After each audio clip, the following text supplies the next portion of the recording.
On September 30th, 2019, Cameroonians were eye-focused at Yaoundé during the major national dialogue, which brought together stakeholders from different perspectives, including civil society organizations, political parties leaders like Chairman Nijon Fungi, and other stakeholders from the religious authorities, some in the like of Christian Cardinal Tome.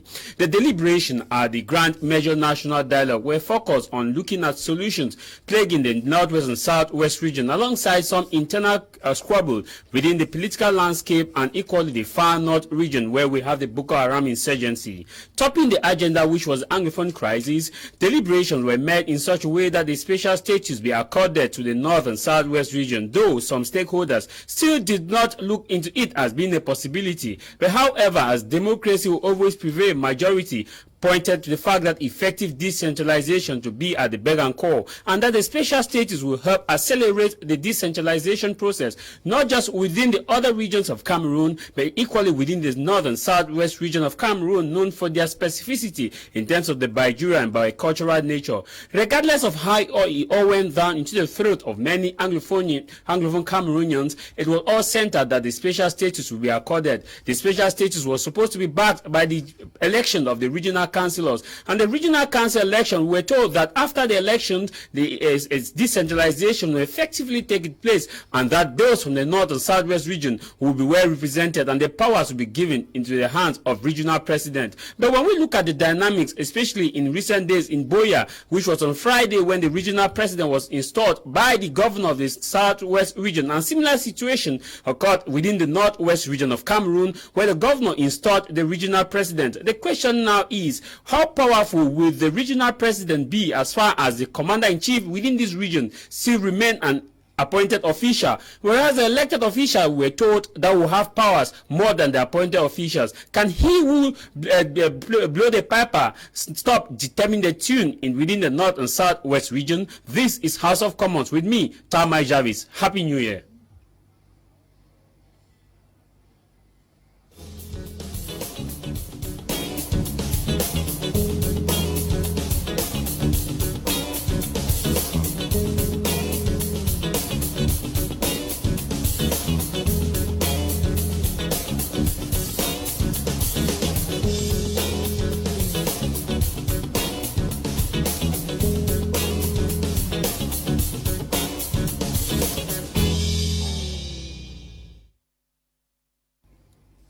You're welcome back. If you are just joining us, you're watching House of Commons with me, JAVIS. A happy Sunday to all those of you watching us in Boya, within WUM, and those of you watching us in Kilaiki, those of you watching us in Douala, Cameroon's economic capital, and why not watching us on Facebook from different areas of within the world. To begin today's edition, I introduce to you my guest with whom we are going to continue our 1 hour 30-minute ride. On today's program, we have two topics in mind. The first, which is looking at the regional councilors elections, and looking at how powerful will the regional president be. Part 2 of the program, we shall be looking at the sealing of shops by administrative authorities if it is going to kill Ghost Town. If it is going to kill Ghost Town, part 2 of the discussion. To begin with, TAMFU, who is a member of Modegna. TAMFU, you're welcome to the program, and a happy Sunday to you, Lingwe. Thank you so much, Mr. Ta. It's always a pleasure for me to come here and share ideas to see how we contribute to nation building. I salute my fellow panelists and the millions of viewers who are out there watching us. We are here because you guys are out there, and you guys are out there because we are here too, and we appreciate. And we believe that before this program runs out, we must have contributed in nation building and in educating all of us. Thank you. We equally have a powerful lady here in the house who is a person of AKWEN. You're welcome to the program. She is a political analyst and someone who has been very vocal as far as this regime is concerned. She's been there to ensure that justice takes its full course. You're welcome to the program. A privilege to have you. Thank you, Mr. JAVIS. Good morning to my co-panelists. I want to send a special greetings to all the televiewers of House of Commons and all the televiewers of My Media Prime. I also want to send my condolence to what happened, I think that was yesterday, in Bamenda. 4 children were being brutally killed by unknown gunmen, which we are still to look for the cause why these children were being killed.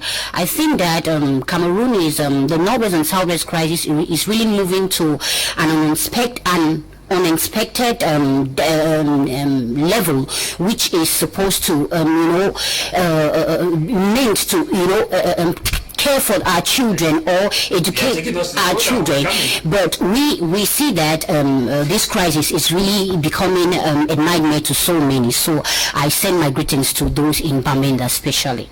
Thank you. Thank you very much, AKWEN. Here in the studio we also have NDIWUM Emmanuel, who is a civil society advocate. NDIWUM Emmanuel, it's a privilege to have you here on today's edition of our program, my very first for 2021. Of course, the very first and my very first passage for 2021. I wish all the televiewers a happy new year, and thank God for the journey message He accorded you back home with added feathers. A special Sunday to the faithful viewers of this program, especially Chair Felix Samalia watching us live from Meyomesala. And of course, before I give back the microphone to you, I wish a very terrible new year to those Cameroonians who are sitting in high offices in Yaoundé, who have already opened new accounts, depending on the budget that have been voted for this country for 2021, so that they can start embezzling and feeding it into their accounts. That peace should not locate you in this 2021. That wherever you put your feet and your hands to steal the public funds, they should be burned by the fire. How do you know that they are going to steal? No, these are peace-loving Cameroonians. Yeah, people who have paid allegiance to O Cameroon, cradle of our fathers. For sure, and that is why we are here today, because we have state defecators instead of state defenders. That's your opinion. You take responsibility for that. For sure. To begin today's edition, I start by rolling the ball. TAMFU we were told during the Grand Measure National Dialogue, which took place from the 30th of September 2019, that a special status will be accorded, and of course it was accorded, that it will be followed by effective decentralization, and that the regional president within these 10 regions will have the power to ensure the development of their community, especially their region. But when we look at the component in which surround their installation, can we be tempted to say that the governors are still in charge of these regions? We should not be tempted to say that. It is evident. It is written black on white on the wall. Everybody can see it.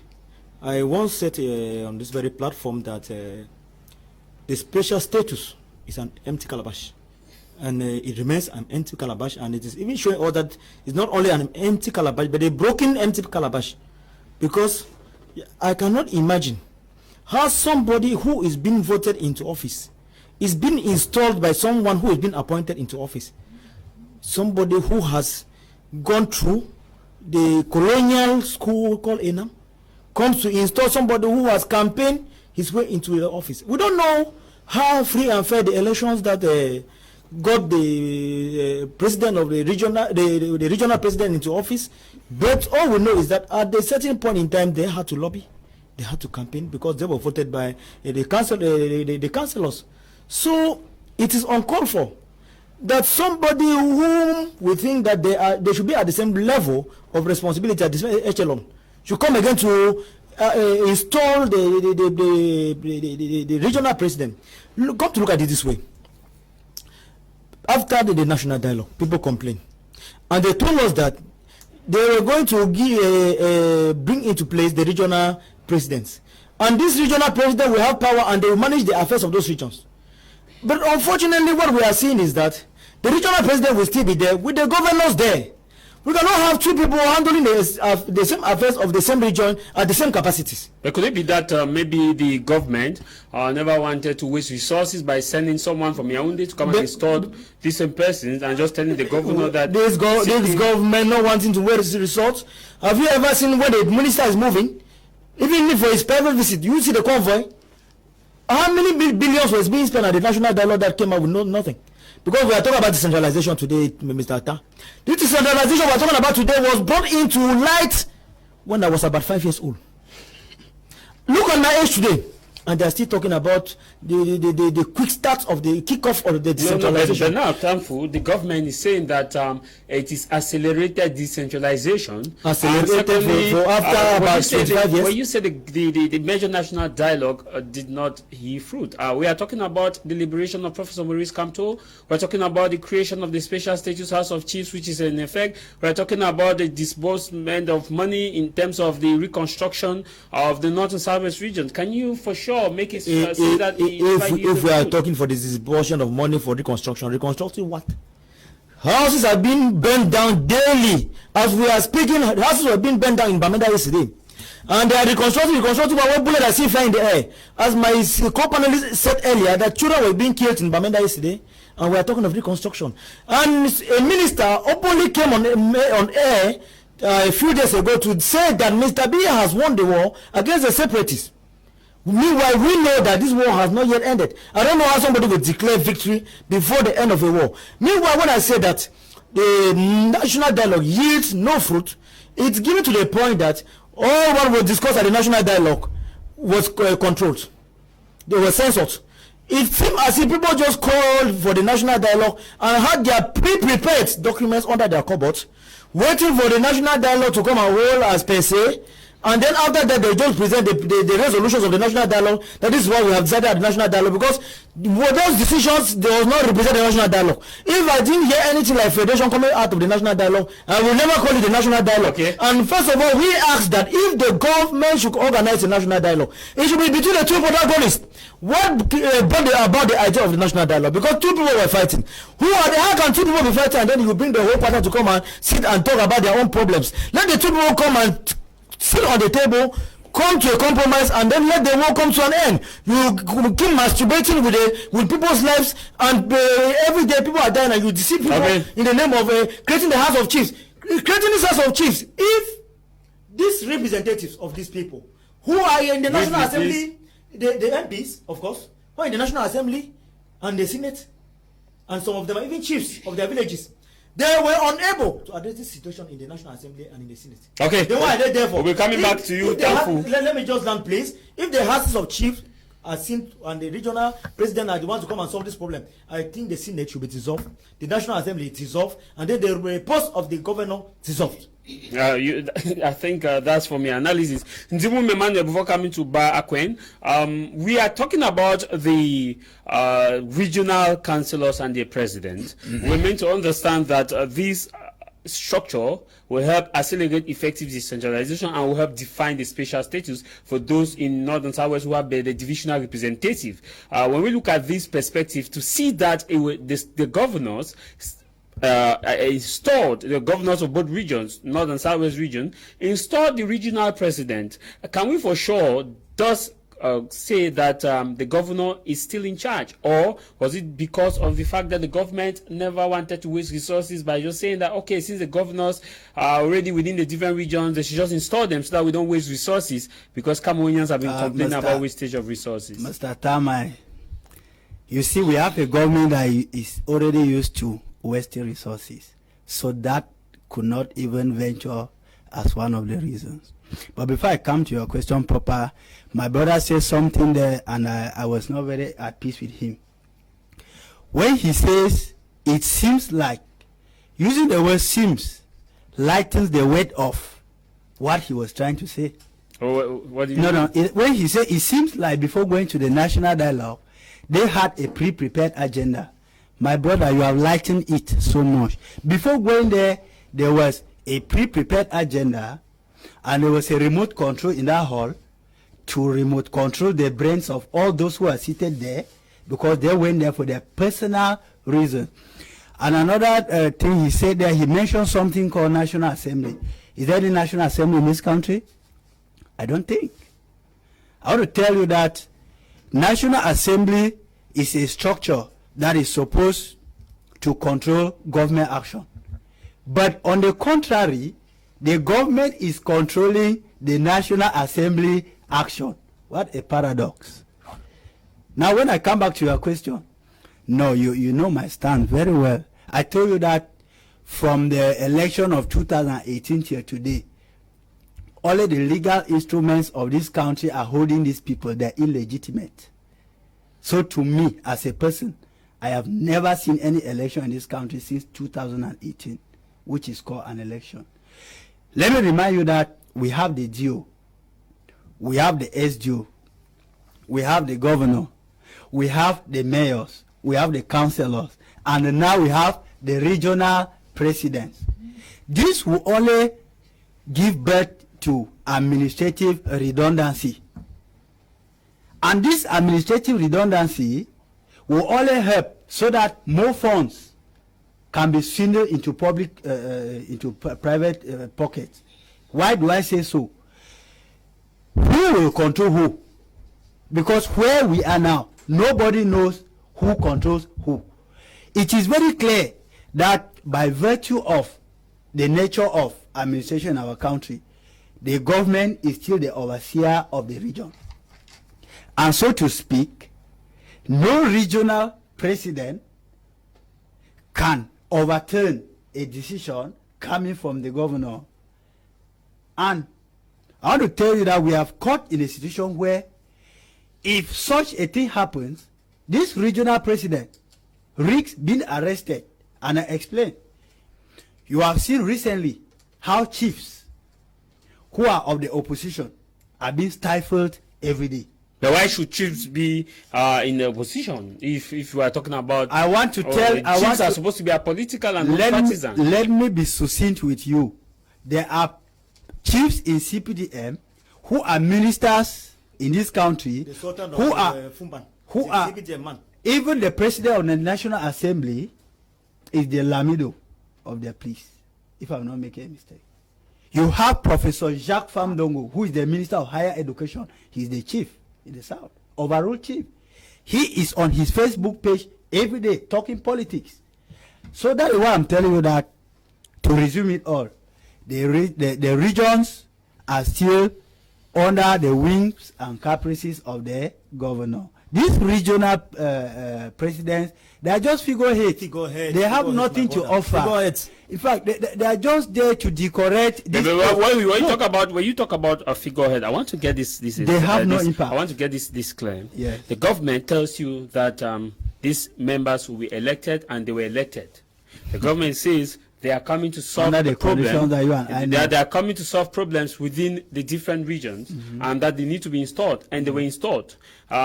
Are you for sure saying that the government is not struggling to live by its expectation or what they said they would do? Because we've seen that the government saying that this is going to be an accelerated decentralization. You know, our government has never lived up to expectation for once. So I'm not sure it's a miracle will spring down from heaven just this year and then we'll see a government that start living up to expectation. We are living in a sham. Look, let me tell you that in 2019, there was supposed to be an AKWEN in this country, which failed. And today, more time was accorded to Cameroon. And today, Monday to Friday to Sunday, we have power cuts every day. We don't succeed to reach the stage, different stage, because there are no routes. Except that is what, by your definition of living up to expectation means. But for sure, I, Emmanuel, I am a patriot. That is why I have to tell them that, my dear people, you people have been failing and you are failing. So even this one is a failure. They are failing. The regional president will have no power over the governor. And so, please, just a quick one. If we were in a country where things were moving towards the right direction, even this installation would not have been done by the governor. And even the idea of the national dialogue would have been deliberated rather in the National Assembly. But unfortunately, since the action of the National Assembly is controlled by the government, not the other way around, we are bound and we are doomed to be found where we are. AKWEN, you've looked at this from I want us to look at this from a feminine perspective. We understand that women have a certain way they rise beyond looking at administration. When you look at the fact that the regional president, none of them is a woman. Can you for sure conclude that the government has a different way they believe development will come to Cameroon through the masculine nature, or what account for the fact that there are no women within the spectrum of the regional councils, and even the governors itself, still within the 10 regions, no governor is a female, and above all, the governors installed the regional president. Yeah, Mr. Jarvis, before I answer your question, I want to re-educate us on what is the regional election. This was conveyed on the 7th of September by his president, His Excellency President Paul Biya, and he conveyed the Electoral College to tell us that the last institution of the constitution will be put in place, which is the regional elections. Now, they stated some of the utilities of these regional elections, which was the fast forwarding of decentralization, and also, to crown the thing, the promulgation of the law of the Code of Collectivity Territorial Decentralization, which gives birth to the special status. So we can see that these regional elections was meant for a positive, it was a positive thought, but today we can see that it has turned negative because of the regime. Now, when we talk of the presidents of the regional elections, we found no woman in it. I was a candidate for the regional elections in the Vuri, in the site of the CPNR political party, which is a party that is out, to protect the interests of all Cameroonians. And we saw what happened during these regional elections. The CPDM and who they are, they took everything. They just proved to us that they do not want to work with an opposition party, which simply means that the decentralization they preach about will not be effective. That is the first failure of this. That is the first failure of these regional elections. Secondly, to the fact that no woman was being elected is a fat blow, because we can see that women are always at the front line of gathering people. Women got power of assembling people. They got power to convince people. Women are like, the burden bearers of this country. But we see that the CPDM and what they are, because they know the weaknesses of a woman. Despite that, a woman is holding the CPDM responsible, or the government responsible? When we talk of the government, when we talk of the government is CPDM. That's the truth. There is no difference between the government and the CPDM political party. Cabral B is a member of the government too. He is the member of the government. We are not the majority. We have nothing to say. You're talking about the majority. The majority, the government is the majority, which is the CPDM. They take the decisions. They take the final say. They got the knife and the yam. They do what pleases them. So when we talk of the regional elections and the power women could play, the CPDM political party simply denounced or told the world that women got this ability of humanism in them. So they decided to exclude them. I want you to explain this further. I don't get this clear. I want to get this clear, and I want our audience to get this clear. Yeah. The elections were organized by Elections Cameroon. Sure. Not a CPDM arm. Not Elections Cameroon. Election Cameroon is at the back and forth. I want to get the context here. That the elections were organized by Elections Cameroon, Elecam. Sure. And within this periphery, it took place within the 10 regions of Cameroon. Sure. Appointed by the members were appointed to supervise the elections by the Elections Elecam. The Director General of Elecam. Sure. Who supervised the elections, and it was transparent according to how we're meant to talk. That we were told as far as observers were concerned. Are you telling us that all these people are members of the CPDM, or which is the government, not the CPDM? Okay, let me educate the general public on when we talk of Elecam and the government. Okay. Elecam is at the beck and call of the government. Who governs Elecam? It is the government. It's the President Paul Biya. He gives order, and it becomes effective. So when we talk of the government, we talk of Elecam. They own probably everything in this country. So you cannot separate the two. They are the same people. Because when you see the head of Elecam, he's an LDPC. He's an LDP official. And he's been appointed by Biya. Thank you. So we cannot separate these two people. And when we talk of the regional elections and the transparency that went on during these elections, I would say it was transparent because they got everything. They had the majority of the regional councils. They got the majority of everything. So it was normally was supposed to be transparent according to them, in quotes. So let me go to the fact that women were being excluded.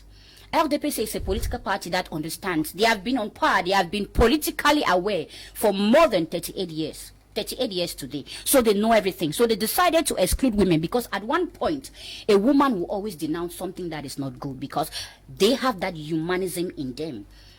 We saw that no woman was a president of this regional council, and to me, it's a fat blow, because when they elected the public independent conciliator in the Northwest and Southwest region, I thought that they would have elected a woman, because women always have that capacity of convincing, because those boys that are in the bushes, they are the children, they are the mothers of those boys. They had the capacity of convincing them, but LDPC and what they are, they still decided to, exclude women, because they want to continue their Jacobine government and keep maneuvering people and boiling them. I want to get this clear, but I think permit me to digress a bit based on what you just said, because you're talking about the fact that the LACAM is controlled by LDPC or CPDM, but we saw that PCRM, your party, yes, has representative as far as the National Assembly is concerned. They won the election. Are you saying that it was unanimously decided, it was unanimously given to them just to show a sign of democracy in the Cameroon, or they did not win the election?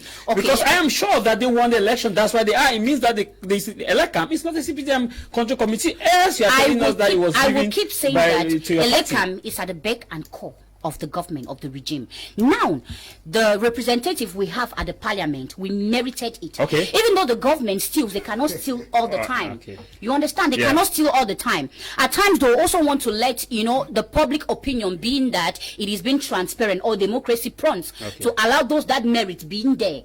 We do not have the majority, but I think that we have the capacity of our pertinence. Okay. What we say, what we bring out, and we believe that with our presence there, we will be able to contribute, if not totally, but we denounce. Because what happened, you can see our porte-parole, Anne Fegon, she was the one that initiated, I want my ID card, and it worked, and it's working for so many Cameroonians. I believe that CPNR is a political party that has the pertinence, and that is not an ally to the party on power, and we will keep denouncing. And I say, LACAM is at the beck and call of the government and its regime. Thank you. Thank you very much, AKWEN. We've just been joined by son DERICK. Happy Sunday to you all in the studio. Divine from Bafut, Divine watching us from Bafut. Happy Sunday to you. This other one, which is those who are watching us online. Becky says, Mr. Javis, welcome back. Thank you very much, Becky, and equally Jack Yoni said, Mr. Javis, welcome back too. Thank you very much. Godi Yonki, Mr. Javis, welcome back. Thank you very much. Hello, my Media Prime. Dr. Ako John Ako is also watching us from Facebook. All those of you watching us on Facebook, I want to say we are receiving your messages. Keep your messages coming in and your questions as within the comment section. Equally, you can send us an SMS here in the studio. Son DERICK, welcome and a happy Sunday to you. Thank you very much, Javis. A shout out to all the listeners of House of Common, my Media Prime. I'm so sorry for coming late. I guess today is Sunday, and the Spirit of God really prolonged the service. And thanks to all the panelists who are here present. We pray, God, that as we gather to deliberate always, we should change this country from the hands of people who cannot move and then put it in the hands of those who can move. Son DERICK, we've just been joined by you. We're talking about the regional council elections. We're looking at the fact that the regional presidents were installed by the governors of their respective region. And looking at the Northwest and Southwest region, to be more specific, we were told that the special status will be defined after the convenement of the regional council election. And we've had that already done. The president already installed by the governors. What does that tell you? Seeing the governor installing the regional president, can we for sure say that he who controls the piper this time around determine the tune? I think there are sometimes you ask some questions and then you answer them in a very summarized way. First and foremost, the word special status is a word that doesn't exist in my dictionary, because I don't know who is giving special status to who and why is that special status being given. Because two equal partners cannot come together in a gentleman's agreement, and then in the morning another party is giving the other a special status. Secondly, after the regional elections, which to me has been a sham, is a scam, and is a failure, and it's another step in the wrongest direction of this same regime, I want to put it very clear that in every country, elected officials have power more than appointed officials. And so if somebody is elected and then installed by an appointed person, it shows a rigmarolling regime and a failure, and people who learn to copy their notes but never learn to revise them. It is appalling to think that a regional councillor that is elected by the people, given power by the people, is installed by somebody who receives instruction directly from the one-man stand of Yaoundé. We wonder and we ask ourselves questions. How special is this special status, and how special are these regional councillors who are from the same regime that has a systemic problem with its porosity? How much will they change in the system? It is going to be the Catholic hymn of, as it was in the beginning, it's now, and ever shall be, world without end. The song, Derrick, this is it. I think let's get this point clear.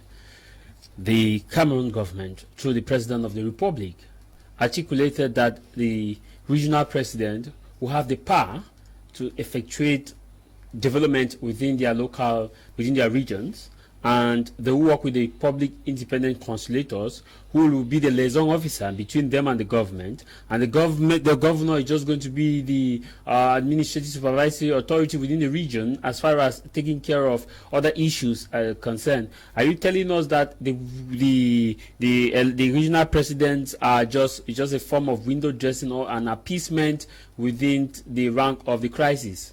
I think you have said it in summary. They are flower beds decorations. But how is that when we have resources that we use and we're using resources? No government will want to waste resources, especially Cameroon government. Don't say no government. The Cameroon government has been wasting the resources of this country from when this country was given to people who cannot move. I think before till when it was given to a system that cannot move. Money. Now let's be very clear, JAVIS.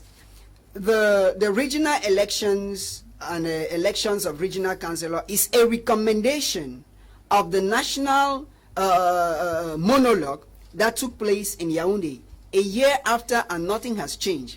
And that recommendation says they should, like the PCRN representative said, fast forward decentralization 26 or 27 years after. That's when they are fast forwarding.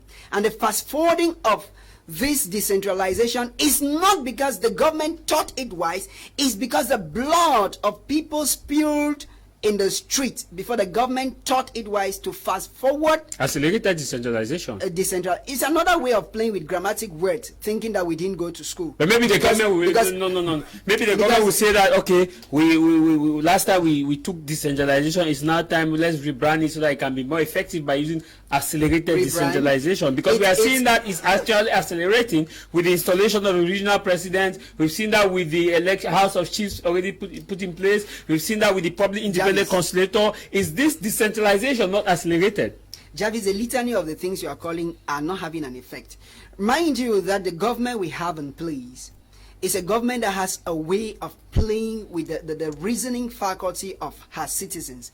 They keep using the same word. It's not different from the CPDM regime that has used Cameroon of greater realization, Cameroon rigor and moralization, grands ambition, and now we are on emergence in 2035. No, you have forgotten the question, the mandate of new opportunity. New opportunity. We are asking that in that 2035, are we going to be emerging with this stagnancy of things happening, or we will emerge in reality?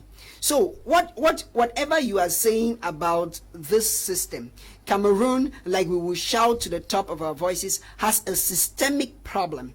We have people on seat. We have people in power who have refused to think, and even those who are thinking cannot work because the system has program them to work according to that system. I want us to get clarification, and I want the common man watching us to be clarified. And when you talk about the fact that we have people in the system who have refused to think, but the same people you say who have refused to think, things are moving well as far as their thinking capacity is concerned, because as far as they refused the fact that there was no crisis, there was no problem, they accepted that there was a problem, they said there was no dialogue, they accepted that there was dialogue. You said the national dialogue, the grand measure national dialogue was a monologue, but we don't see it as being a monologue, because the government dished out invitations to some separatist leaders like Mark Barata, Tabang Ivo and co, who refused coming in. They even had the opportunity to have sent their representative or a legal person to represent them, or even appointed somebody at home to represent them, but they did not. And equally, we have somebody like Barrister Kongo Bala Felix,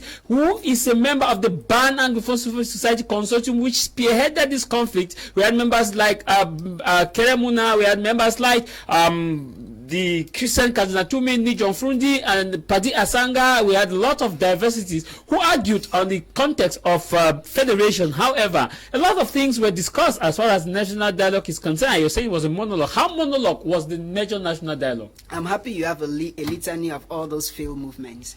It's good, but it's not necessary for us to keep them, to recount them. You can't recount something that is a failure and all of us are failing. The national dialogue has taken place. It is 1 year, 2 months, or 3 after. We are still waiting for the guns to leave the street. Now, if this national dialogue was per se oriented towards solving a problem, the problem should have solved. Now, let me be very clear to you, JAVIS. To solve the Anglophone war, that people refused that there was no crisis, and later on went to Bamenda to tell us that Mr. Biya has won the war, a war they have never acknowledged existed. To solve this problem does not warrant calling people from the 10 regions of Cameroon to come and sit. It does not warrant calling up to 100 persons. This conflict can be solved with at most 50 persons on seat, and this problem will be solved. But no, I'm just that's my point of view. With just 50 persons on seat, this problem will be solved if the right persons are spoken to, and if the right thing is to be done. But we have a system. Let me tell you, it's very clear that there are people in this system, there are people in this government, be it the separatists, be it the government workers, or be it the international organizations that are eating fat from the suffering of the poor. That is why this system will keep the problem. Today they tell you there is no problem, everything is under normal. Tomorrow 10 are killed. Today everything is under control. The next week 50 killed. Thank you, Song Derrick. We'll be coming back to you. Good morning by Brandy Yu from Chang. The only solution to Cameroon problem is to remove the present government. This other one reads, it says, good afternoon, please allow Song Derrick to speak. Song Derrick is speaking now. Good afternoon, my JAVIS and panelists. The special status has no effect or being on the people from the north and southwest region. The regional councils have no powers over the people so far as solving regional issues are concerned. This is so because the goodwill of the government is lacking. Manyunyang from Victoria is this other one reads, it says, good afternoon to you all in the studio. I have strong people not speaking institutions. That is why the government cannot keep its word. It's coming from Johnson in Limber. This one reads, good afternoon in the studio. Is Asong Stephen from Boya. I am in the opinion that there has never been election in Cameroon. All is appointment.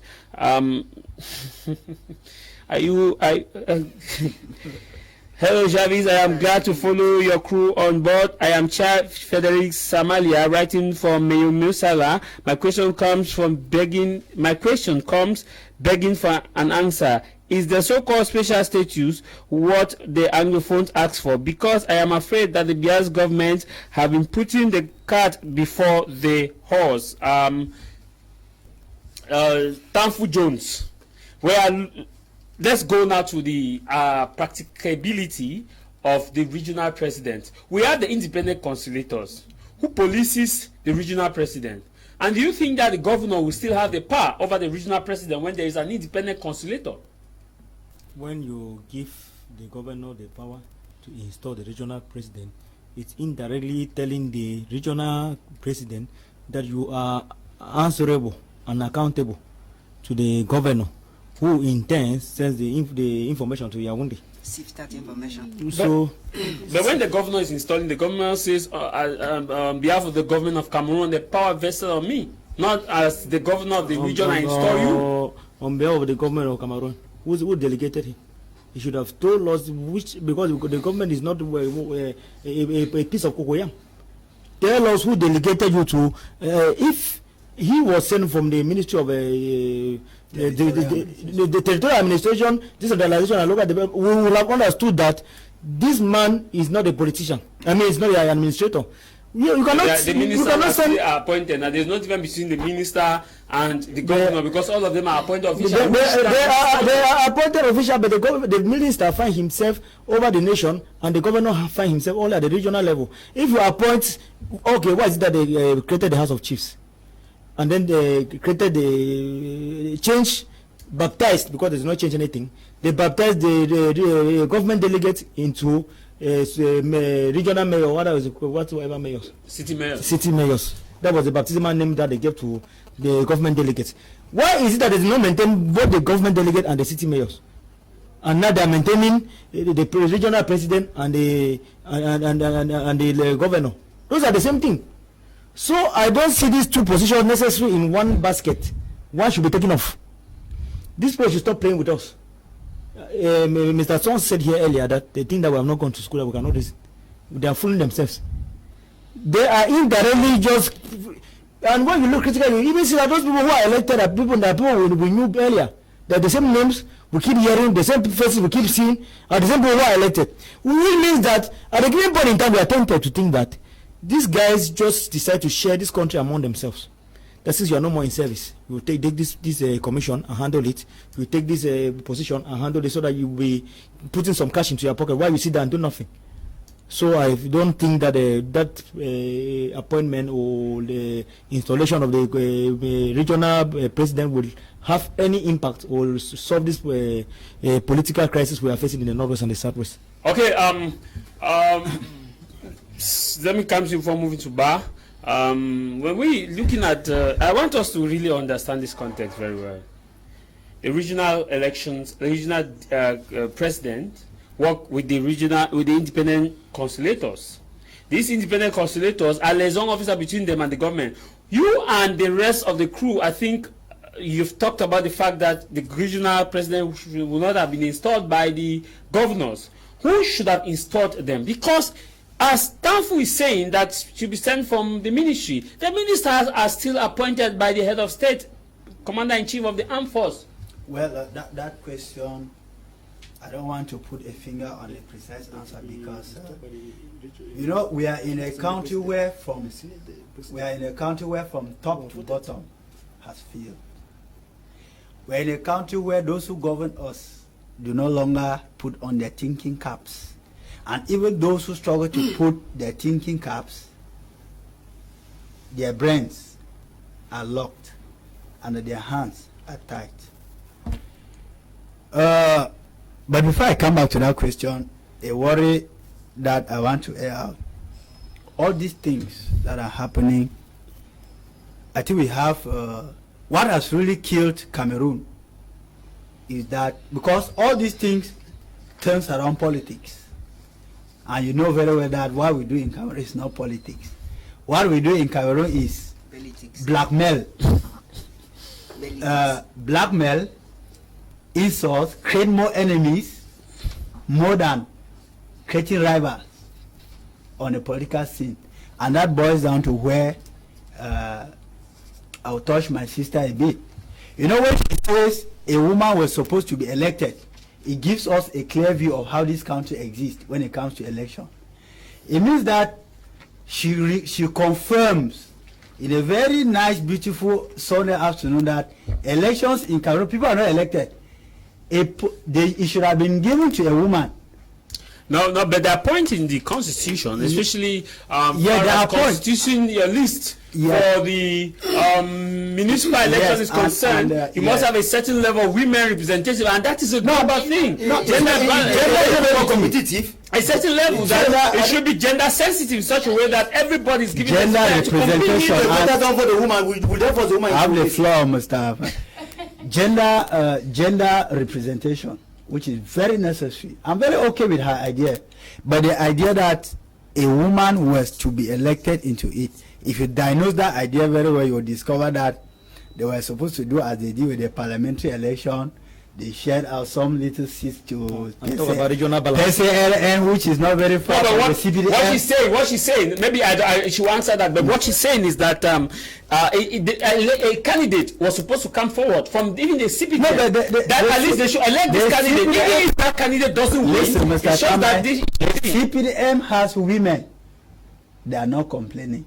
Which means that it is a system. No, that if are you the CPDM? Are you? No, she's CPDM. It's PCLN. No, you want to doubt? No, you cannot say. No, that. You cannot say. I have always said that the problems of Cameroon are coming from these CPDM satellite parties, and I keep maintaining it wherever I go, because it is a system that the CPDM has succeeded to weaken opposition in Cameroon by threw some little coins, some little grains to them. They come and fall over it. Then they lost focus. They go in their dispersed ranks. After election, they come crying. No, it is established in Cameroon that all these satellite parties belong to CPDM. And so, where? It's established. I am already establishing. Okay, other people, I just wanted to get that clear. Yes. No, no, it's okay. Cameroonians are mature. Cameroonians are mature enough. You have a right to and I respect that. Yes, I go on. Cameroonians are mature enough that they no longer fool them. That's why I started this program by saying that what is holding this regime in place is the legal instruments of this country, no longer legitimacy, because they have never been legitimate in the first place. What do you mean by that? Yeah, no, they have never been legitimate. It's an illegitimate government. How do you define illegitimacy? A government that was elected in the president of this nation was voted in 2018, and after 2018 there was no. Yeah, everybody has. After 2018 there was the legislative elections that took place, and after the legislative election we saw that senatorial election and other elections have been taking place. When you talk about legitimacy, isn't election a platform where legitimacy is obtained? You are coming back from a country that has a degree of democracy. In democracy, we don't talk about people. We talk about the institutions of that country. Now, you wouldn't tell me that Elekam, which is maybe the third chapter of the CPDM regime Bible line, will not pay allegiance to them. You will not tell me that Elekam, that if an order comes on Yaoundé that remove Madame Ba from that list, Elekam will resist. No, you and I will not. You know what? You know what will happen if they dare remove that name, or if they dare maintain that name. But coming back to your question, that one, you know, we are like I said, failure is the name of Cameroon. What? That is failure.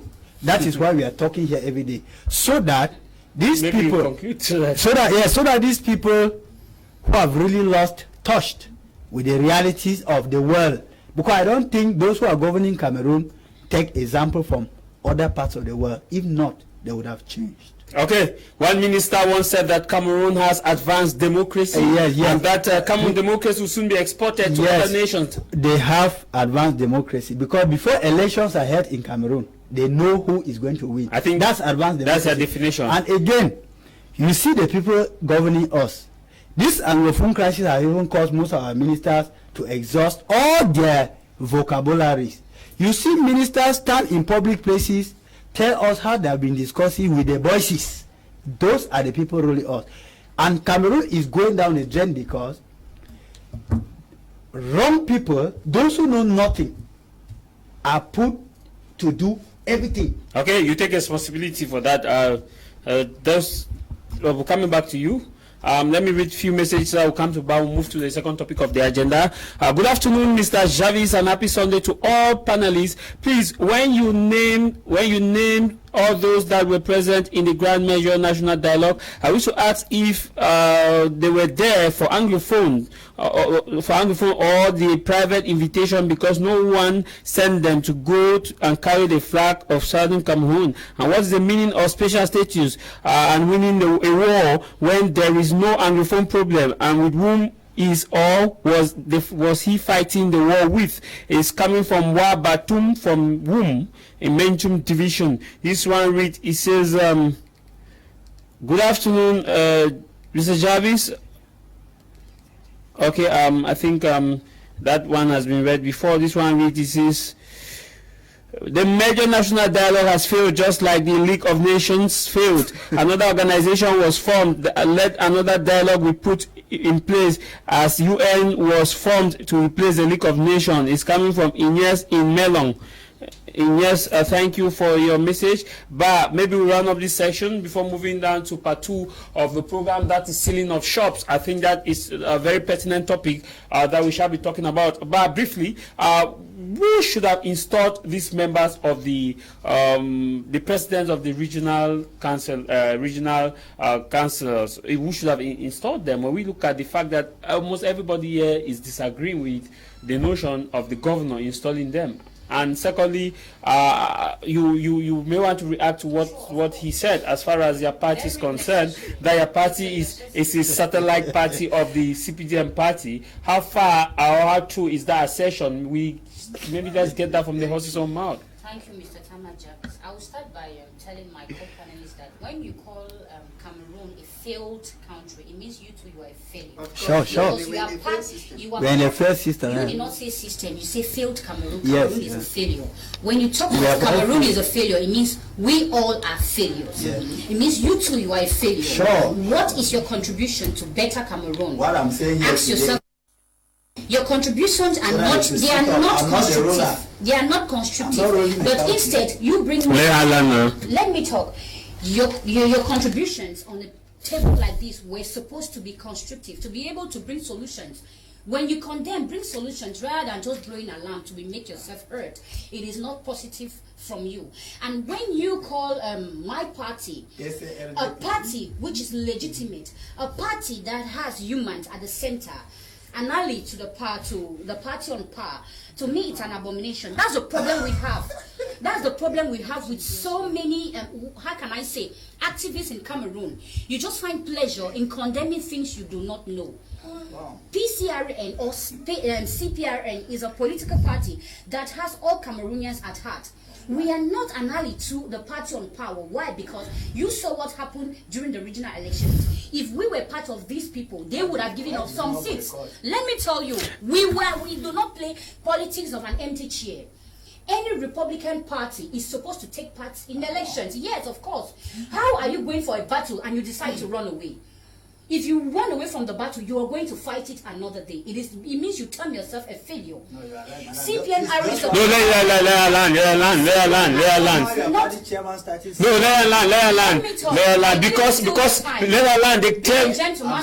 her land. Because Caporelli B equally was against the fact that the Caporelli B was equally against the fact that...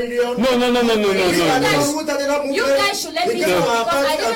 This is gender, but this is gender bias. This is an attack now. Please let her land. Let her land. Talk because it is diplomacy. I let you talk. When you talk, I talk too. So as I was saying, being a gentleman lets you have to let me talk. You will suffer to hear me talk, and then you can. Yes, right on. As I was saying, I am not lecturing you. I am simply stating my point. Right on. Okay, like I was saying, CPNR is a Republican party, and that has all Cameroonians at heart. It is a party that put in front the le bien-être of all Cameroonians. When you come on a public plateau like this and you start condemning a party which you are not a party to it and you do not know our ideology, it's wrong. It is very wrong. You find pleasure, you activists, you find pleasure in condemning things. Okay, right on. There's no time. When we spoke of who was supposed to install, yes, who was supposed to install the president of the regional council. You know, this when we look at the terms, because your chairman Cabral Libi was against the fact that they should have saying that this is already a term to the decentralization which we want to happen, or which the regime says they want it to go forward. So like I was saying, the person that was supposed to install the president of the regional elections, because when you see the criteria given for the president of the regional elections, it says that the president can be proposed by the governor. Who is the governor? The governor is an elected or a nominated official of the president. So we can see that the regime, I can say it is a fabricated, all these people are fabricated humans by the regime to be able to hold on power, to be able to control, to be able to keep Cameroon at their beck and call. And I think that the presidents of the regional elections were supposed to be installed by a neutral body. When I talk of a neutral body, I can talk of maybe why not the president himself? Because he's the head, because they said that these regional elections and their presidents are answerable to the president. Why did he send the governor? It means that he wants to suppress the powers of the presidents of the regional councils.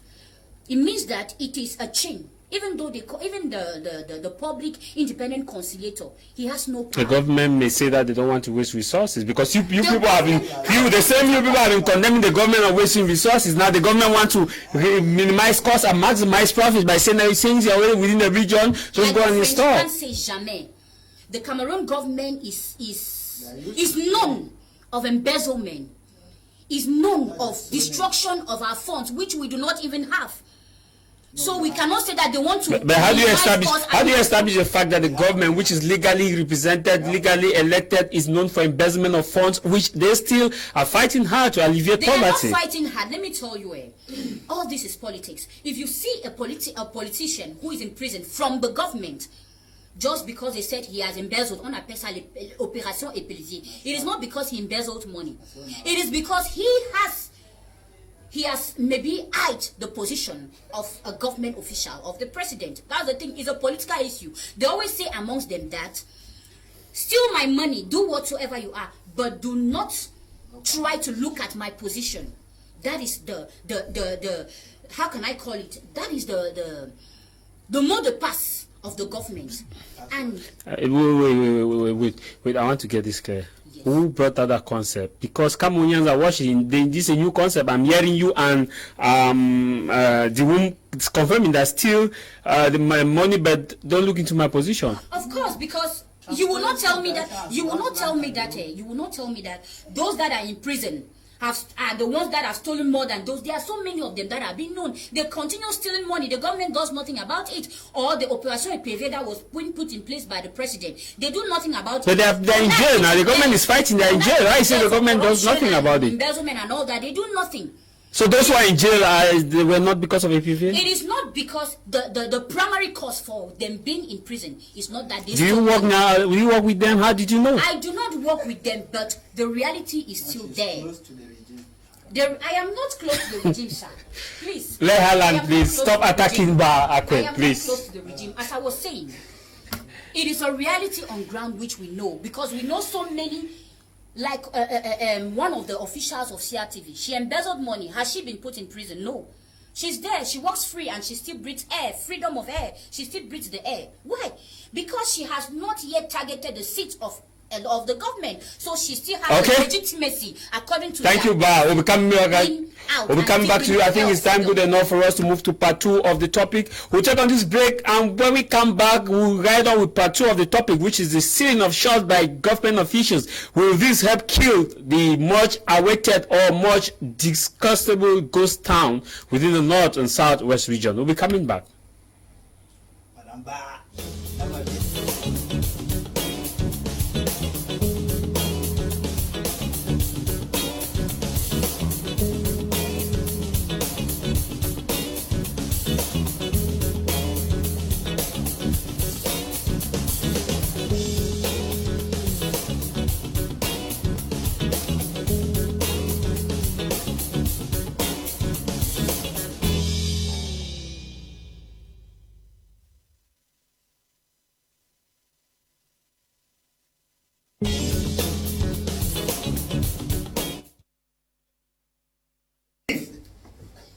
Thank you very much for joining us. It's been a heated topic. Those of you joining us, this one's a good program. Why installation when you have the Court of Appeal, which will have served for oath taking, and that is coming from an anonymous, and I think that should be the good idea. This one is a good day to the crew in the studio. Dissolve this intransigent and authoritarian regime in place and see Cameroon great again. Hansel from Mutengene.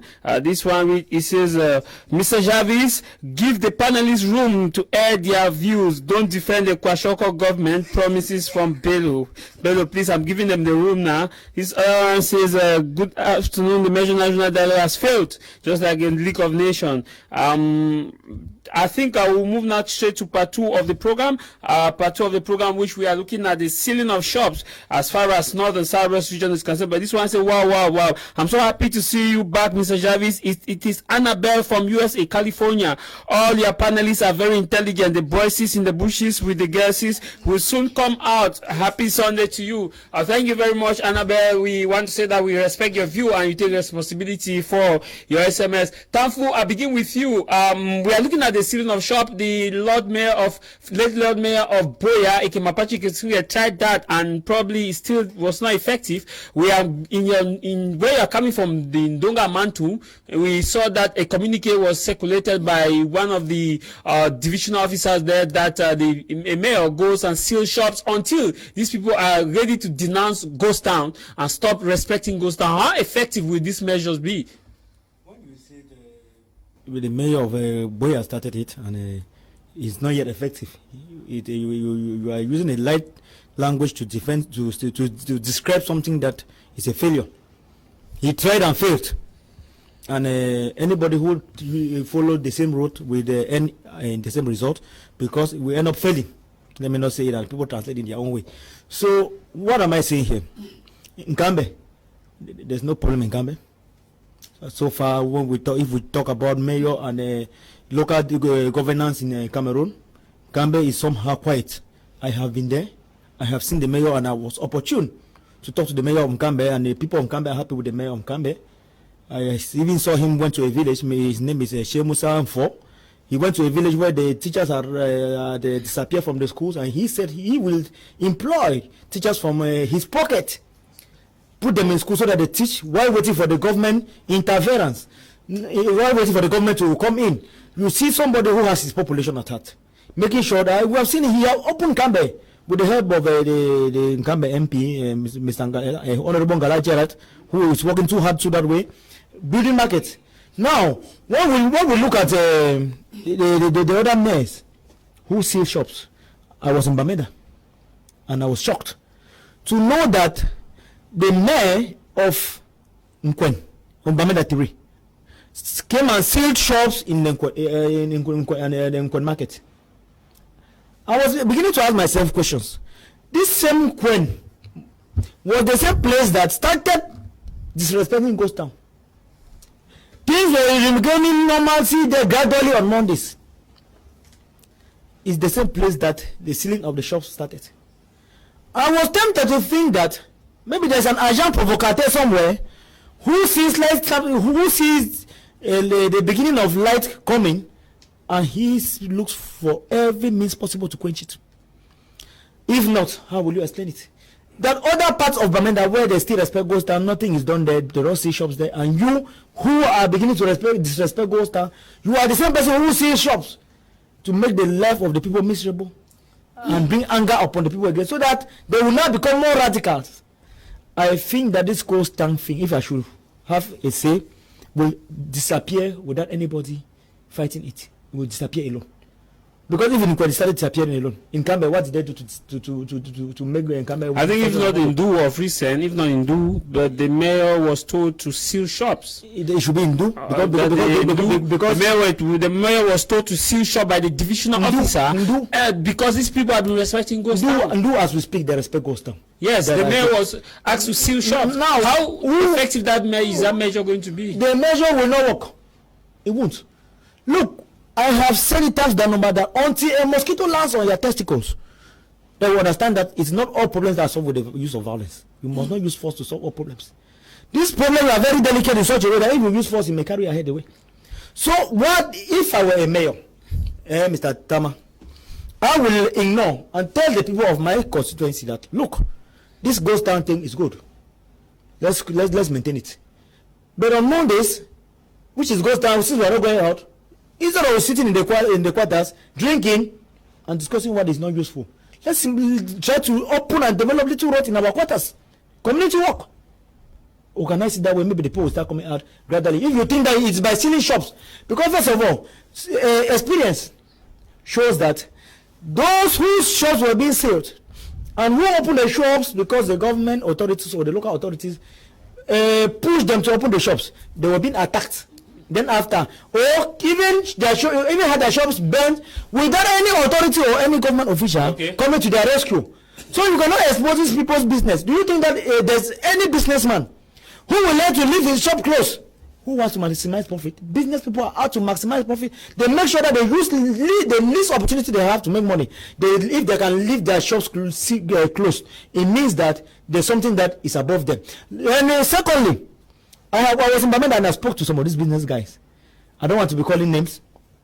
They told me that instead of them to go and negotiate, because when you go now to open the shop, you are paying the sum of ranging from 10,000 to 50,000 francs. And signing an undertaking that you will start opening your shops from on Mondays. Is that going to be the solution? Some have said that they will not even go there to pay the money, and they will not sign any undertaking. They prefer to leave the shops closed, because some of them said they even had their shops closed for 4 months. Okay. So they are ready to leave it closed because they cannot temper. They cannot temper to go and open their shops against the wishes of the bosses. Because if they do it against the wish of the bosses may come after them, and the girls will not be there to defend them. So what I am saying is that, some told me, Mr. Ta, some told me that they will prefer to discuss with the landlord, go from behind the shops, break the wall, remove their goods, and go and rent another shop elsewhere, than to go and pay money. Where the terms you're using, the voices or the guesses, where is that coming from? It is the terms, the Cameroonian terms that have been invented by an official who displaced one division to another. He went to Kumba and said that Kumba and gave a different name to Kumba, and said that Kumba is the main division. So those are the terms that I'm learning from our authority. He's our leader, and I learned from him. Okay, so thank you. I think you briefly we're looking at the ceiling of shop. Should the common man be penalized? Should the common businessman who is paying his tax to the government be penalized because he is struggling to save his life first? Or how secure is government how secure are they going to be from the officials if they open their shops, because the government is forcing them to do so? You know, even a class 4 people who does moral and human rights education very well knows that one of the responsibility of the government towards the citizen is to protect the citizen. What our people are dying from or are suffering from is lack of protection. But I want to underline here that we don't fight a ghost. A ghost comes itself and a ghost disappears itself. I buy his point in total. That should these authorities want ghost towns to disappear, let them rather accept ghost town and take this day into human investment. I think that's why you wanted to say. What is the separatists decide that there should not be any human investment that day? Okay. We have seen people carry these same days that these same people don't open shops. Remember, I'm very frequent in Mamenda. These same days that these people don't open shops, not all of them are in their houses. 70% of them are in their farms. 70%, if you share the percent, some of them are still around, loitering, watching, observing things. And you started the second part by mentioning a certain name. We should be resting somewhere now. I don't know whether it is in hell or in heaven, but I say that his soul should be resting. You know, I think that is one of the bad examples he left for his colleagues. Because I could liken him literally to one indomitable Lions captain, Stephen Tato, who was at every ball, at any minute, every throw in, every offside, every kick, direct kick. At the same time, he was against his teammates, against his opponent, hoping to get attention from one god somewhere. These mayors, if truly you people are seated there, voted by us, feel our pain, be at our guard, come closer to us, find out from these people what other way can we do to kill for this ghost to go back. You people, the mayors, do not have the monopoly of ideas. You don't have the monopoly of reason. Okay. So this thing of ghost town, I say it categorically no. Okay. It can never stop by the city of shops. I remember I've said it here. Anglophone crisis is a war of ideologies, and ideologies are never shot with guns.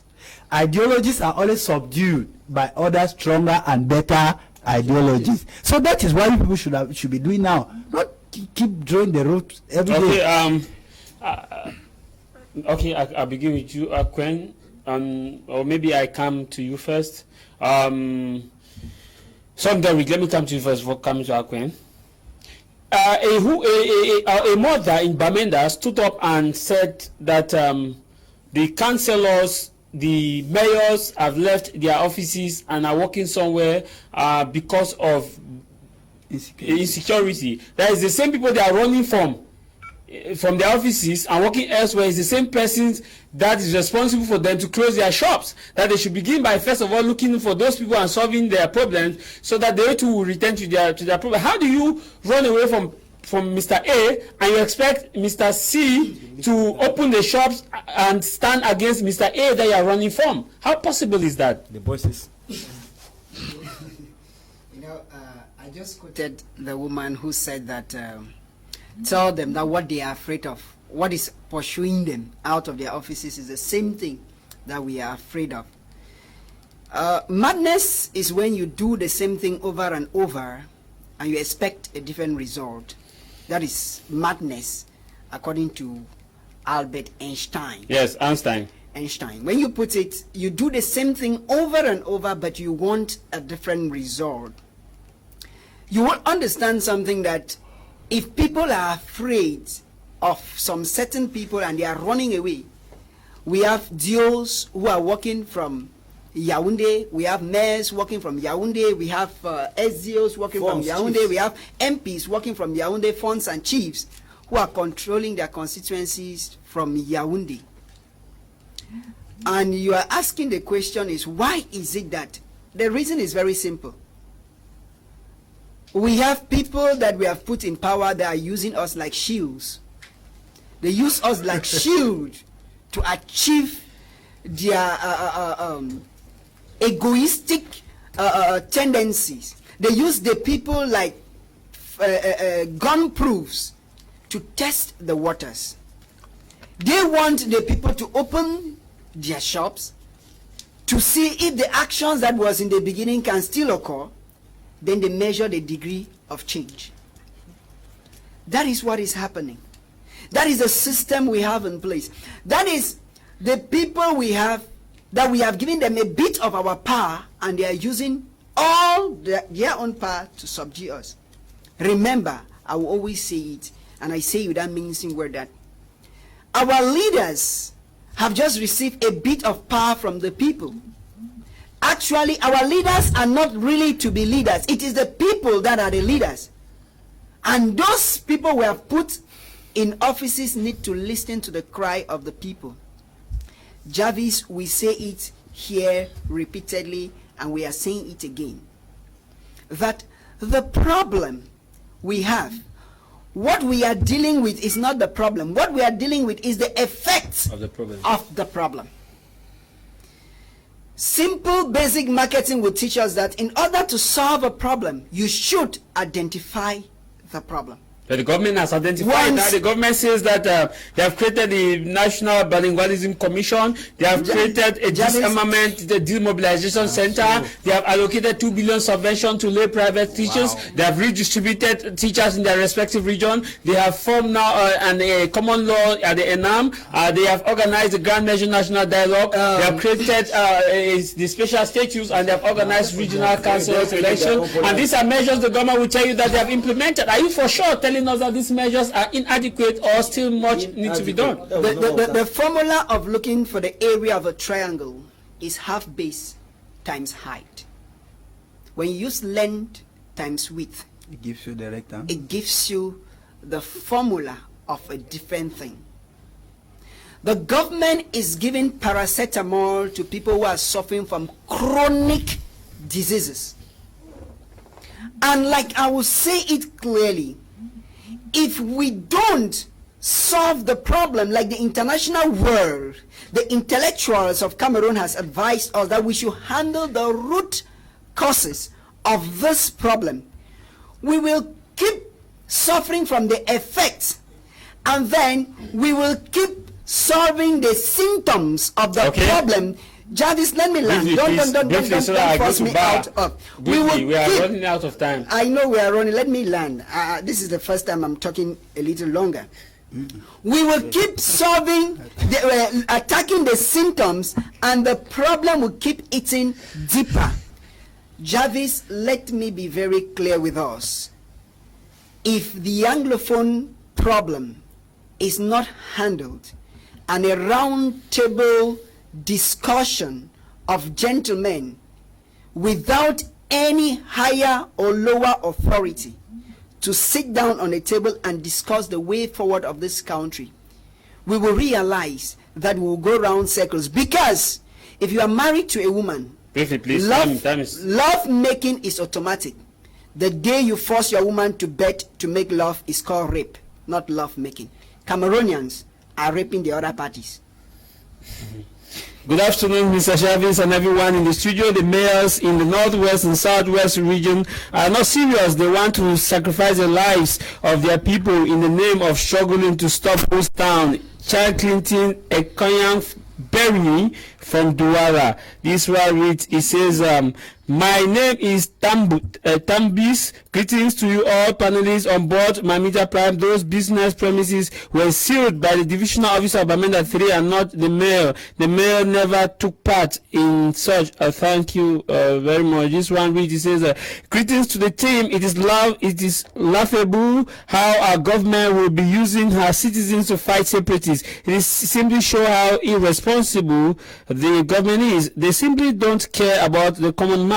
It is normal. Is it normal for the DO in the BLM to work from Chang, but a shop in Lu is closed from not opening on ghost town days? They are just interested in saving their face internationally. Zege Ondin from Douala. This one read, it says, happy Sunday. It is Tagen Donatien from Bamenda. We need a new government, simple as ABC. I cannot comment without appreciating your maturity in handling the program, bro. Sir JAVIS, I have similar different worry which sounds more rhetoric. How will people rather seal shops when everyone, Tom, Dick and Harry wants to pretend to leave footprint? Do you know what I follow? A certain minister called him Atanganji is like, if you like, telling one chief that everything he says about the government is evil simply because the said chief was being honest. Lord forgive them. This one is a good day, Mr. JAVIS. I love the program. It is the same thing late. AKEBA Patrick started forcing people to open their shops in Boya, but now Boya booms on Monday. Why should we keep supporting people who don't care about the common man? When these shops are closed on Monday, who gains? Let the separatist leaders also. Europe says that they should not go to work also on Monday, that they are in solidarity with our people in northwest and southwest region. If they will not sack them, let us be realistic. Thank you very much. I come to you. briefly, I want to understand the context of sealing shops. How is this going to help kill ghost town when we have the same administrative authorities in some regions are operating in satellite offices because of the same crisis that we face? From your party perspective, how should this ghost town be killed? Mr. Javis, I will start by answering you that, there is a problem with the government and its newly elected officials. They always want to showcase their talent. They are just overzealous. That's the problem. They are just overzealous, and it's this zeal that brought us to the Anglophone crisis. They are just overzealous. How do you call somebody's effort in struggling to build the nation that talent? They are trying to show their talents, Mr. Javis, because it is not normal that they understand the insecurity in these zones. They understand what the populations are going through, but you still compel them on opening their shops on their own risk. It is means that's what their predecessor, our late AKEBA Patrick, did in Boya. They are trying to showcase their talent, and I tell you, especially the unmerited government officials like Atanganji. He went to the Northwest and he started saying that the government is winning fatly. Winning what? But how do you call the government minister appointed a high-profile government authorities who have first been Minister of Special Duties at the Presidency of the Republic, Cameroon Chief Spy, and now Minister of Territorial Administration, and you call him? He is not. He's an unmerited. He's an unmerited. Is there let me tell you, Mr. The right to become minister? There is not an exam, but when you see someone like like the Prime Minister, he's someone who is calm. He's very intelligent. So what are the criteria for someone to merit a ministerial position? What's your checklist? Because when you say a minister is unmerited, I think to me it's not. Mr. Javis, when I talk of unmerited, it means all the acts he carries out are not glorifiable. They are not glorifying. They are not educational. Because when he comes out and says that in the Northwest and Southwest the government is winning fatly, what do you mean? Winning what? We need solutions and not provocative words. Minister Paul Atanganji, maybe from his own perspective, he's seeing that from his perspective, because we must understand, we must respect the opinion of people and see that they have a right to the opinion. Looking at what Mr. Paul Atanganji is saying, within the North and Southwest region, you will not refuse that there have not been calmness in some areas. There is no calm, Mr. Javis. You are trying to support. You are trying to. I just want to lay the balance. There is nothing is stable. Just yesterday, how many children were being killed? 4. It means that the number of these children being killed are not valuable or they are insignificant. There is nothing that Atanganji says that is glorifiable or that makes him that gives him the criteria of the position he holds. He doesn't bring out any glorifiable act. All what he does is he's just trying to showcase his talent, trying to being too zealous and trying to maybe please his master. I want you to explain this. I want you to explain this. Okay. The same minister who had credible information that some people have hijacked the crisis, when he said that people were saying that no, and we have seen that people have hijacked the crisis. The same minister who have been struggling to ensure that calmness return in Northern and Southwest by instituting the colours ban. The same minister who have been struggling to ensure that Cameroonians in all the walks of life, in all the fair, respect the head of state and his firm authorities. Mr. Javis, let me tell you, Mr. Javis, there is a saying that says that the goat always eats where it's been tied. All what Mr. Atanganji is doing is to his own benefit. He's trying to create a name for himself. He's trying to protect whatever or the ideology from which he came from. There is nothing glorifiable from what he's doing. He's not working to the benefits of the population. He does not have the population at heart. You will agree with me that Atanganji was the cause of this Anglophone, the explosion of this Anglophone crisis, because he stood out and said that there is no problem in the Anglophone zones, but today he's still fighting for that problem. It means it's an irony. He's fighting against the problem. The minister has been doing humanitarian work. He has been doing this humanitarian work. Mattresses has been distributing. Mr. Javis, when you talk of him doing humanitarian works or humanitarian he's not a workaholic. He's just trying. He's the telecommand of the regime. He simply does what the regime asks him to do. And the money he uses, what they say that they are doing humanitarian work. Whose money is that? Our money. A while ago you said that Atanganji is working on himself. Now you're saying that he's working under the government. No, you are the one that said that. You are the one that said that Atanganji is doing humanitarian works. For me, it is not humanitarian works because it is our money they use. And let me tell you, Mr. JAVIS, the truth is the money they allocate to them, like recently he was allocated 600 million. Do you think that the money he used or whatever, the little mattress and the things he bought were how can I say, were what the things he bought? Okay, he's working for himself. He embezzled the money. And don't tell me that, no, Mr. JAVIS, we should speak the truth to ourselves. Because when we refuse to accept the truth, it means we do not want change. Mr. Atanganji and the government does nothing for the population. They do not have the population at heart. And whatever he's saying that we should take responsibility for that. I take responsibility for that. And let me go on your question. I haven't answered your question. Briefly, yes. When the mayor goes out and says you should open your shop, and if you do not open, I seal, and you are going to come and pay fine. It is another means for the government to steal money from our population who do not have. Those fines go where? Personal pockets. And secondly, which roads? We do not have roads, please. I beg your pardon, we do not have roads. And secondly, you know that these citizens, their lives are not in security. They are not secured, but yet you compel them on opening their shops. Will you be with them when they come and when they will be attacked? You will not be with them because when they go there, they go on well secured with military people. At the end of the day, we love our life because we want to please the government. I think time is not on our side. Maybe let's do our viewers favor to read some of the few messages that will end the program. Good afternoon, all the panelists.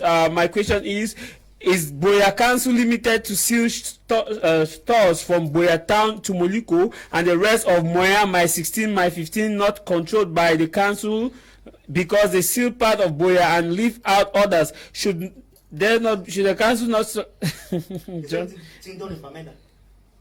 This one read, good afternoon to everyone from the panel. I wish to know when the reply is due. When replay is due, replay will be due today at 10:30 in the evening. Good afternoon, JAVIS. I just want to be clear. The government is not to dialogue with voiceless. Stephen Gael from Yaoundé. Good afternoon, JAVIS. Please, the mayor open the council first before the mayor should open the council first before coming to open the market. I like your program. It's coming from Chair Bafut. Good afternoon. Sealing of shops in Du have failed. They simply added more power to the ghost ruling the town. Thank you very much. Because of time constraint, we will have to technically calling a wrap here. I want to thank you, Jones, for coming. It's a privilege to have you. Thank you so much. We're not living from a commercial avenue to the University Babili. There are 8 police checkpoints, and these 8 police checkpoints, they have to settle. The drivers, transporters have to settle control on these 8 police checkpoints. It means that if a driver is living from a commercial avenue to Babili, you have to pay 1,000 francs per police checkpoint. That's 8,000 francs for a go.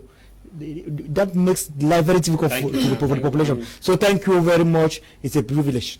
Of course, thank you for coming, Song Derrick. Thank you very much, JAVIS, for having confidence on me. Thanks to all the televiewers who take their time always to sit on their TV. I want to end by saying that it is far more honorable when you lose power protecting life than when you gain power losing life. Thank you. Of course, thank you very much for coming, EMMANUEL. Yes, I just want to end with these words to our leaders who are watching us, that they should know that we shall someday die. Whether we die celebrated or shamefully, whether we die heroically or as celebrity, whether we die villain or as incognito, posterity shall judge us. Thank you very much for coming. Of course, here in the studio, we want to say thank you for coming, AKWEN. Thank you, Mr. JAVIS. I'll end by saying that I want to call on the Minister of National Security to give me my ID card, because it's an abomination for Cameroonians, which are glorifiable citizens, not having their ID cards. Having ID card in Cameroon has become like a pass to heaven. We need our ID card. The CPNR political party has launched, I want my ID card. Give us our ID card. It is our civic right to have ID cards. We are not asking you, it is your duty. Give us our ID cards and our passports. Thank you. Thank you very much. All those of you who took our time to text us on the program. The Minister of National Security have launched a website that you should go there on the website. In the next edition, I'll give you the website. You go there if you have a problem. As far as the ID card or your passport is concerned, you go to the tab menu, you take our services. When you go to our services, you will input your ID card details in it, and they will tell you where your ID card is or when you will have your ID card. I think that's the new latest development as far as that is concerned. Let's be honest. Of course, this program comes to you every Sunday at exactly 12, runs from 12 to 1:30 p.m. every Sunday, and rebroadcasts every Sunday at exactly 10:30 p.m. And why not on Monday we'll have a rebroadcast of this program. As often the case, you can visit our YouTube channel, which all of our programs are on our YouTube channel, which is BT Media Group. YouTube channel is BT Media Group. You subscribe to the YouTube channel and you get all the programs, or you go to www.btmediagroup.net on our website, where you can get more information as to breaking news, and on our Facebook page, My Media Prime, you get our Facebook page, My Media Prime, and subsequent edition, which I bring to you our Instagram page and Twitter handle, where you can follow us and other programs on My Media Prime. I leave you with this: no matter the matter, what matter is your matter. No matter the matter, what matter is your matter. And what should matter for you this day is that you shall know the truth, and the truth shall set you free. The truth is God. You can only kill the teller and not the truth. When you kill the teller, the truth is like a ghost. It remains to haunt you. My name is JAVIS. Until we meet again, stay blessed and bye-bye from Cameroon's economic capital, Douala.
Du respect, on a vécu ensemble, dis-moi, tout était bien, dis-moi, le temps a passé, dis-moi, beaucoup de choses ont changé, dis-moi, et maintenant tu trouves, dis-moi, que j'ai trop grossi, dis-moi, que je ronfle la nuit, dis-moi, que je gaze aussi, dis-moi, tout ça pour t'éloigner de moi et Anita, tout ça pour susciter mon désespoir, dis donc, lolo, lolo, lolo, ah ah ah ah ah ah,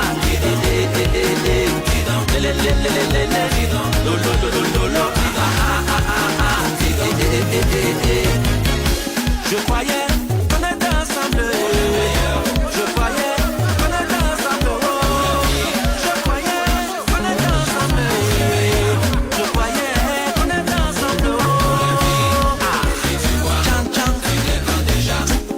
Est-ce que tu crois? Si tu as vieilli.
Samaha.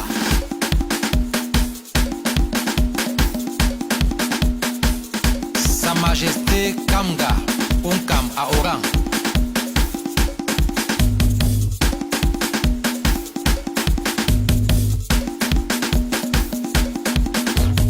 Le patriarche Franck Xavier Elon. Regarde-moi bien, c'est pas pareil.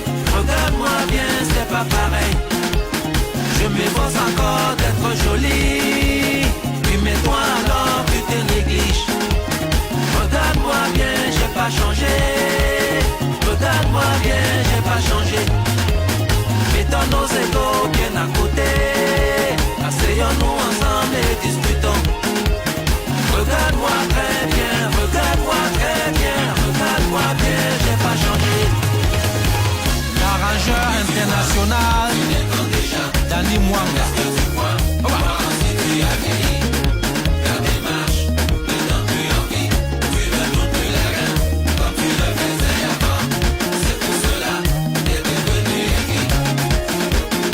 José Atangana, le meilleur de sa génération.